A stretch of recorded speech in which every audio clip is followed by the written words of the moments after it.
بسم اللہ الرحمن الرحیم، السلام علیکم ورحمۃ اللہ وبرکاتہ۔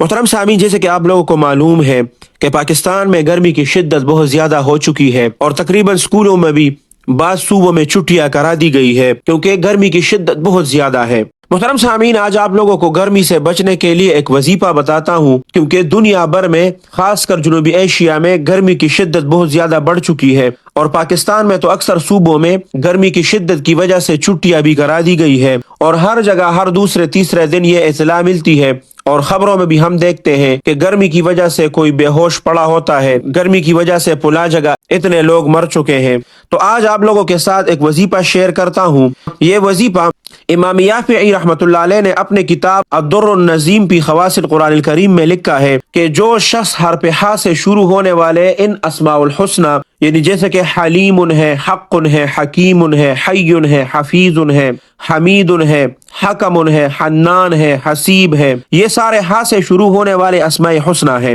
اگر موسم گرما میں طلوع آفتاب کے وقت تھوڑی دیر اس کا ذکر کیا جائے تو دن کی گرمی اس کو محسوس نہیں ہوگی اور وہ گرمی اس انسان کو کبھی بھی نقصان نہیں پہنچا سکتا۔ محترم سامعین، چونکہ یہ اللہ سبحانہ و تعالیٰ کے نام ہے اور گرمی کی شدت یہ بھی اللہ کے حکم سے آتا ہے، تو اللہ کے ناموں میں بہت زیادہ طاقت ہے۔ تو جس کو زیادہ گرمی لگتی ہے یا گرمی لگنے کا خدشہ ہوتا ہے تو وہ طلوع آفتاب کے وقت اللہ سبحانہ و تعالیٰ کے اس نام کا ذکر ضرور کرے، حلیم، حق، حکیم، حی، حفیظ، حمید، حکم، حنان، حسیب، جس میں ہا آتی ہو۔ محترم سامعین، جو کہ آج کل گرمی جو ہے وہ بہت زیادہ شدت سے چل رہی ہے اور بعض علاقوں میں ہیٹ ویو کی خبریں بھی آ رہی ہے اور اس کے ورد کرنے میں کوئی حرج بھی نہیں ہے کیونکہ اللہ سبحانہ و تعالیٰ کے نام ہے۔ اللہ سبحانہ و تعالیٰ آپ سب کو اپنے حفظ اور امان میں رکھے، اپنے خصوصی دعاؤں میں یاد رکھے۔ السلام علیکم ورحمۃ اللہ وبرکاتہ۔